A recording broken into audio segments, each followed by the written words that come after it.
Gimana kabarnya teman-teman? Alhamdulillah baik. Alhamdulillah baik ya. Oke, setelah liburan panjang kita masuk lagi nih ke semester baru ya. Semoga masih semangat teman-teman ya untuk mulai belajar lagi nih ya di mata kuliah Sistem Manajemen Basis Data ya dengan saya dosen yang mengampu. Sebenarnya nanti ini dosennya tim teaching ya.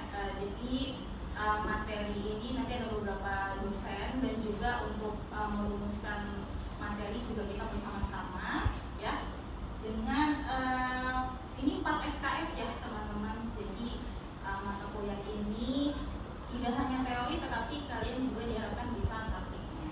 Oke, nah ini kan pertemuan pertama ya. Jadi saya akan menjelaskan lebih dulu terkait mata kuliah ini tuh tentang apa sih gitu ya teman-teman. Atau sebenarnya kalian udah pernah dengar nggak basis data tuh apa? Kalau dengar pernah sih Bu. Ya. Kalau mengerti lebih pahamnya tuh belum terlalu. Oke, yang lain gimana? Oke, gak apa-apa ya. Jadi ada yang udah pernah dengar? Kayaknya udah mulai tahu pasti teman-teman ya basis data itu apa, karena pasti ini banyak terdengar atau kalian mencari di internet pun pasti cepat gitu ya tahu apa sih basis data itu. Nah, namun sebelum itu, nah jadi di sini untuk identitas mata kuliahnya, di sini ada kode MK-nya. Jadi kalian juga perlu mencocokin ya, teman-teman pasti dapat akses LMS-nya, silahkan dicek juga. Itu ada kode MK. Jadi mata kuliah Sistem Manajemen Basis Data ini kode MK-nya CBK 2LAB4 yang sama dengan LMS. Nanti untuk membuat tugas dan lain sebagainya, untuk akses materi juga. Nah, di sini bobotnya tadi ya 4 SKS dan rumpun ilmunya itu masuknya ke SEAL ya, Security Engineering and Applied Learning. Dan ada prasyaratnya, jadi kalian sudah pasti masuk ke mata kuliah ini sudah memenuhi syarat dari MK yang diambil yang sebelumnya itu struktur data. Ya udah pada ngambil kan ya? Oke, kita masuk. Oh ya ini ya, saya yang mana? Udah tahu ya. Jadi tim teaching teman-teman di sini ya. Nah ini bareng dosen-dosen, nanti kita merumuskan juga ujiannya, konsepnya dan lain-lain bersama-sama tim dosen dari Bandung. Oke, mungkin ada yang udah kenal saya atau ada yang belum? Sudah ya.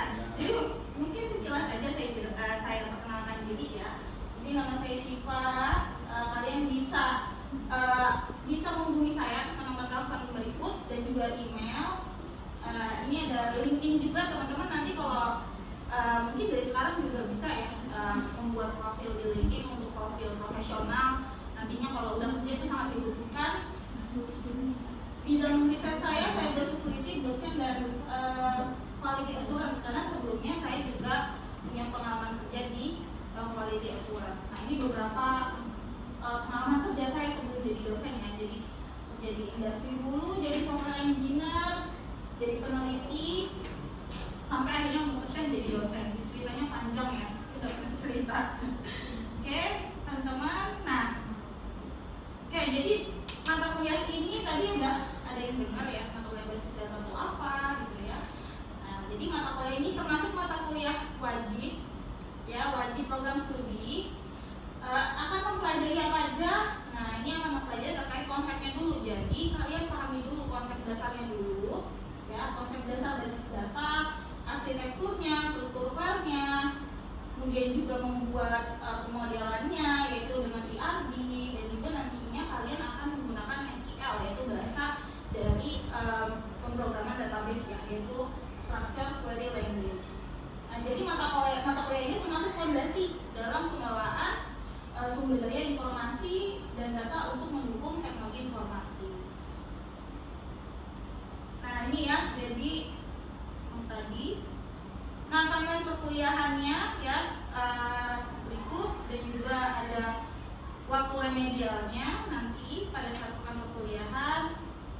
Nah dan juga ada ini ya, penting juga untuk kalian pahami bahwa kalian juga harus secara mandiri mengecek tugas-tugas yang ada di media lainnya agar tidak tertinggal, karena nanti itu adalah termasuk penilaian assessment yang akan kami rekap ya. Nah, kemudian juga perlu diingat ya, semester ini tuh banyak hari libur nasional, jadi perlu diperhatikan untuk mengejar tugas maupun materinya. Ya. Oke, nah ini adalah capaian yang harus kalian harus kalian capai di mata kuliah ini ya. Kalau kita lihat di sini ada PLO-nya, itu berkaitan dengan PLO 4 dan 9. Di mana kalian diharapkan dapat menguasai metode dan proses analisis perencanaan pengelolaan serta evaluasi yang berkaitan dengan sumber daya informasi dan data. Nah, selain PLO 4 ada juga PLO 9, yaitu mampu mengambil keputusan secara tepat dalam konteks penyelesaian masalah berdasarkan hasil analisis terhadap informasi atau data dan implikasi dari keputusan. Nah, ini adalah ini ya capaian untuk program studi. Nah, ini capaian yang diharapkan dari mata kuliah ini, yaitu ada COO 4.1 dan COO 9.2. Nah, di mana di mata kuliah ini yaitu diharapkan kalian mampu mengidentifikasi metode, ya, metode, kemudian proses perencanaan dan pengelolaan sumber daya informasi dan data, dan juga mampu menganalisis data untuk keperluan pengambilan keputusan. Nah, kemudian ini ada strukturnya, sub CLO-nya, yaitu ada 4 sub CLO, ya. Nah, ini detailnya bisa kalian baca juga ya, teman-teman. Oke. Nah, referensi yang digunakan di mata kuliah ini yaitu ada 4, kalian bisa cari juga di internet atau sebenarnya bisa kalian cek juga. Sepertinya di LMS juga sudah ada ya materinya. Nah, jadi di sini 4 sumber ya, 4 sumber untuk mata kuliah ini itu dari database sistem konsep karya dari Henry DKK ya, Simon Edition, dan juga ada El Masri ya untuk Fundamental of Database System. Nah, ini kalian bisa cari ya di internet ataupun beli bukunya. Oke, nah ini masuk ke rencana perkuliahan. Jadi kita ada 16 pertemuan dalam satu semester. Di sini pertemuan pertama dari identitas mata kuliah dulu, kemudian juga konsepnya dulu, jadi kalian pahami konsep basis data. Kemudian ada database modeling di pertemuan kedua, kemudian ada logical database design, kemudian ada review materi. Nah, kemudian di minggu ke-9 yaitu assessment UTS, minggu ke-16 assessment UAS. Nah, sampai di sini ada yang mau ditanyakan nggak, teman-teman? Itu presentasi tugas besar, kira-kira itu tugas besarnya ngapain ya? Oke, jadi tugas besarnya nanti kalian berkelompok ada beberapa studi kasus. Nanti kita acak ya studi kasusnya, dan itu harus diselesaikan bersama-sama dengan teman sekelompok. Nah, nanti ada assessment juga. Nah, ini assessmentnya quite on the spot ya. Jadi setelah bukan memilih ya, nanti kan kita acak studi kasusnya. Nah, nanti assessmentnya juga mengikuti si studi kasusnya gitu. Ya, masih sama assessmentnya, tapi nanti soalnya berbeda ya, karena nanti bentuknya harus mengerjakan query. Nah, kemudian career assessment ujian akhir semester. Oke, mungkin itu ya teman-teman. Oke, kita lanjut ke learning skemanya. Nah, jadi kalian di sini skema pembelajarannya yaitu student center learning. Nah, artinya apa? Kalian diharapkan juga aktif ya, turut serta. Tidak hanya saya menyampaikan materi, tetapi kalian juga berusaha untuk memahami juga gitu ya. Sebelum saya mengajarkan, kalian bisa akses ya di LMS karena terbuka materinya ya, kemudian sumber pembelajaran. Nah, jadi banyak presentasinya juga nanti konsepnya ya, diskusi kelompok seperti itu. Dan diharapkan kalian juga kolaboratif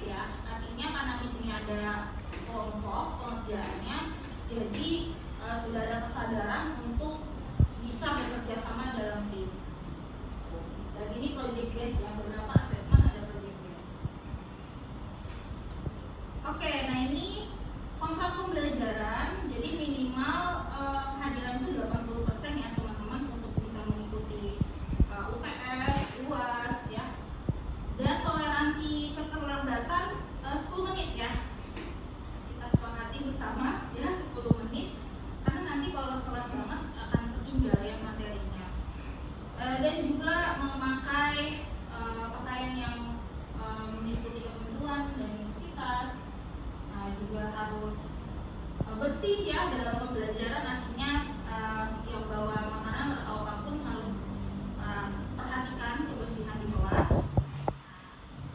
Jadi itu ya untuk ketentuan.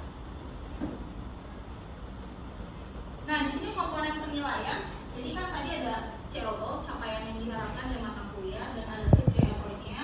Nah, di sini kalau pemetaannya ya untuk tugasnya nanti COO-nya tuh dari COO-nya terhubung dari dari assessment mana sih gitu ya. Nah, ini bisa tugas individu itu dia penilaiannya untuk sub COO 1 dan sub COO 2. Nah, ini ada hurufnya ya, yaitu 5 ya, 5 hurufnya dari 5.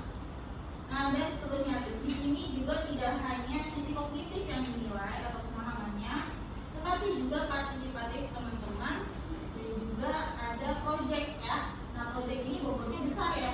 Jadi harus diperhatikan kalau ini terhubung ke sub COO 3 dengan bobot 20. Ini bobotnya tugas besar 2, bobotnya 10. Nah, jadi kalian bisa melihat ya dari ketentuan ini. Oke, nah ini mungkin untuk pertemuan pertama sebenarnya tugasnya adalah kalian membentuk kelompok dulu ya. Jadi tugasnya membentuk kelompok dulu karena nanti semua based on project. Jadi tugasnya kalian berbentuk kelompok dulu 3 sampai 4 orang mahasiswa. Mungkin hari ini saya dapat nama-namanya per kelompok ya. Jadi kelompok ini tidak berubah dari akhir pertemuan dari awal pertemuan sampai akhir. Dan di sini nanti ada studi kasusnya ya. Nah, nanti mungkin ini kalian belum paham ya entitas itu apa.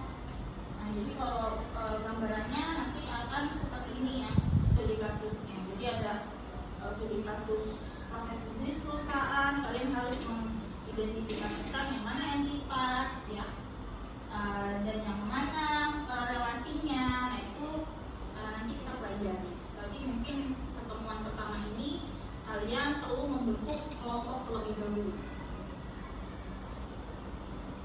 Oke, nah ini mungkin sudah kalian pahami ya ketentuan dari penilaian, yang mana kalau dapat nilai A memang penilaiannya harus 85 ke atas ya nilainya, nilai skor mata kuliahnya.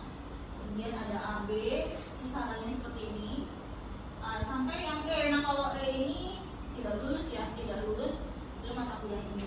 Gitu.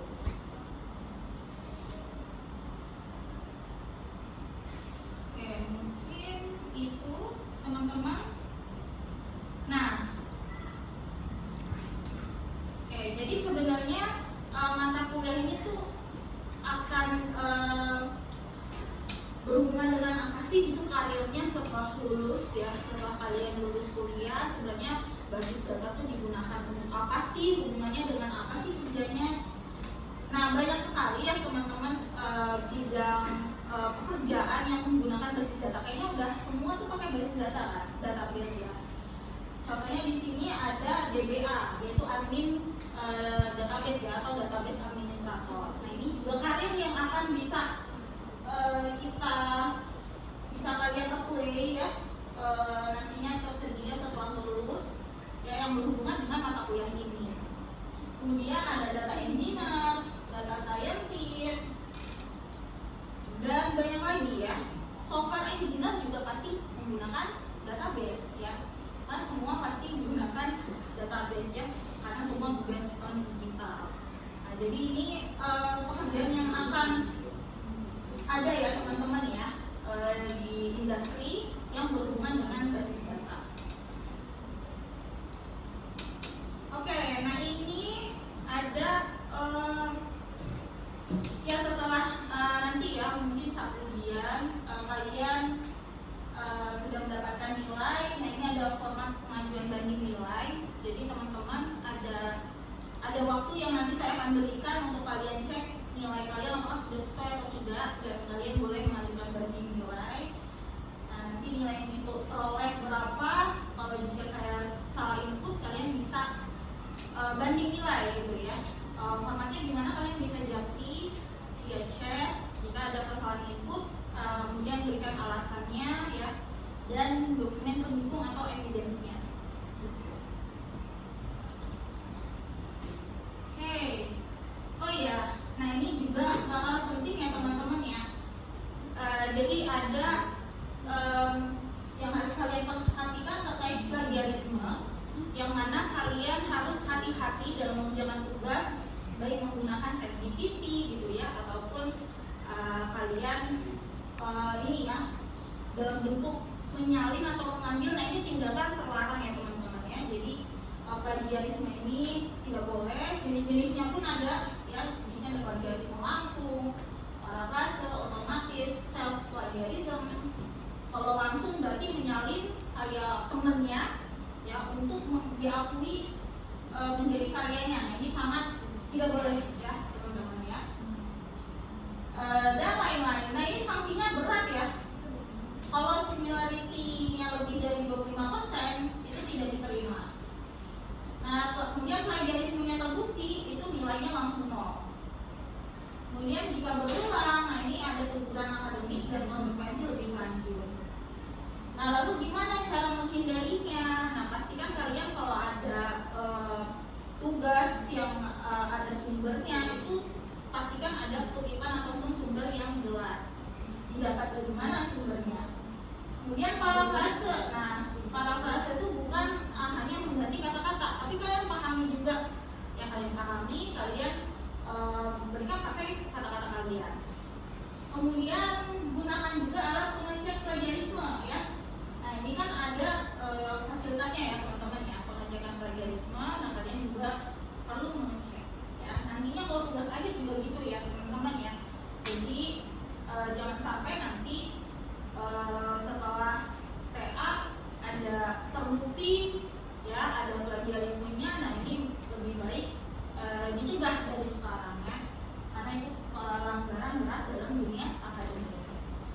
Nah, perlu diingat bahwa kejujuran akademik adalah kunci dalam membangun integritas ya. Oke. Nah mungkin itu ya kalau untuk pengantar di penjelasan dari mata kuliah ini. Ada yang mau ditanyakan dulu? Kalau sudah jelas? Jelas dulu. Oke, kalau sudah cukup jelas, mungkin masih di konsep dulu ya sebelum kalian nantinya juga pasti ada praktek. Nah konsepnya di sini pertama kita perlu memahami sih database itu apa sih gitu ya. Oke, nah ini topiknya. Jadi basis konsepnya dulu, terus juga perlu mengenal dulu sejarahnya bagaimana perkembangannya si database system, kemudian juga ada traditional database processing, database pendekatan database, dan juga siklus dari database. Oke, kita masuk ke basic konsep dulu. Nah, kalau kalian lihat di sini ada perbedaan data, informasi, dan knowledge. Adakah yang tahu makna dari gambar ini teman-teman? Ada yang bisa menjawab? Oke, gimana? Terus saya tanya kalau nggak ada yang mau jawab. Gimana? Ray? Gimana? Oke, kalau dilihat dari sini gimana nih? Ya, data gimana? Tidak terstruktur ya. Kalau kita lihat bisa paham nggak sih itu maknanya apa? Enggak, karena belum diolah. Ya, belum diolah ya. Kemudian informasi. Nah, ini kalau informasi kalian lihat ada grafik ya. Terus ada kata kuncinya proses. Artinya apa? Oke, data sudah diolah ya. Nah, kemudian ada knowledge. Nah, knowledge-nya apa? Knowledge ini pengetahuan hasil dari hasil data yang sudah diproses menjadi informasi. Nah ini adalah inputan kita untuk mengambil sebuah keputusan ya. Jadi keputusan ini bisa didukung ya oleh data dan juga pengalaman ya, pengalaman pengguna tentunya. Nah ini fungsinya ya untuk kita ini ya mengolah data seperti itu.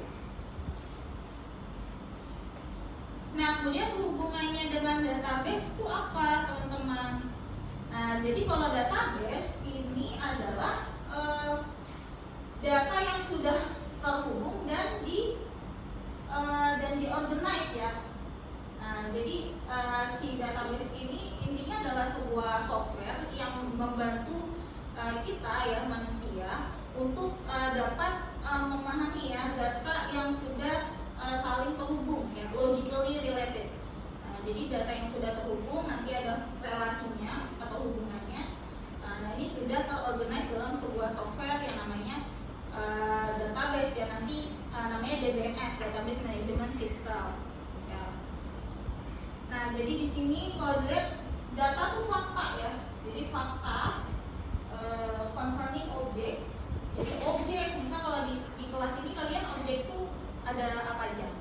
Meja, bangku, papan tulis, manusia ya, mahasiswa, dosen. Event itu apa? Kejadiannya apa aja? Seperti sekarang sedang kegiatan belajar mengajar, ujian ya, sedang UTS, UAS, itu adalah kejadian. Nah, ini di report dalam komputer ya. Nah, jadi datanya itu diproses ya, nantinya di DBMS ya, atau Database Management System ya, disimpan. Nah, nanti bentuknya seperti ini ya, jadi ada rewardnya adalah fakta-fakta ya yang ada direpresentasikan dalam bentuk database seperti ini ya. Jadi nanti dalam bentuk tabel-tabel yang saling terhubung. Nah, ini ya contohnya. Jadi list of fact-nya ya, jadi list of fact-nya ini adalah datanya, yaitu si Baker ya, dengan mungkin ini min-nya ya, min-nya. Nah, ini kan karena datanya masih belum ada konteksnya apa gitu ya, masih belum terolah nih, baru kita lihat oh ini ada data mahasiswa sama min-nya. Nah, tapi kalau udah data in konteks, kalau di sini kita bisa paham ini tuh apa. Ini mungkin jadwal ya. Nah, ini berhubungan dengan apa nih? Jadwal ya. Jadwal instruktur. Ya, jadwal dari kelasnya, kursusnya bisnis solusi. Nah, semesternya spring 2015. Nah, ini data in konteks ya. Kemudian ada data yang sudah disummarize dalam bentuk grafik gitu ya, ataupun ya grafik pie atau grafik diagram garis gitu ya. Nah, ini tujuannya apa gitu ya, untuk memudahkan seseorang mengambil keputusan ya. Jadi kalau data in konteks itu kan kita dalam beberapa menit kita sudah tahu ya gambaran besarnya bagaimana ya. Nah, ini biasanya nanti berhubungan dengan manajer atau tingkat atas dalam mengambil keputusan gitu ya.